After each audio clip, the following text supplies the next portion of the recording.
جب نیکی تمہیں مسرور کرے اور برائی افسردہ تو تم مومن ہو۔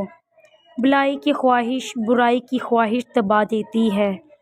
گناہوں پر نادم ہونا ان کو مٹا دیتا ہے، نیکیوں پر غرور کرنا ان کو برباد کر دیتا ہے۔ ہر اچھا کام پہلے ناممکن ہوتا ہے۔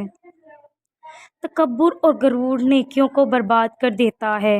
دنیا میں نیک کام کر کے مر جانا آب حیات پینے سے بہتر ہے۔ دو بھائیوں میں صلح کرا دینا نماز، روزہ اور صدقے سے بڑی نیکی ہے۔ ہر نیک و بد کے ساتھ نیکی کر، اگر وہ نیکی کرنے کے قابل نہیں تو تو اس قابل ہے۔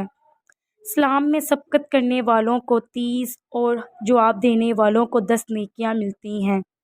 نیک بخت وہ ہے کہ نیکی کرے اور ڈرے، اور بدبخت وہ ہے کہ بدی کرے اور قبولیت کی امید رکھے۔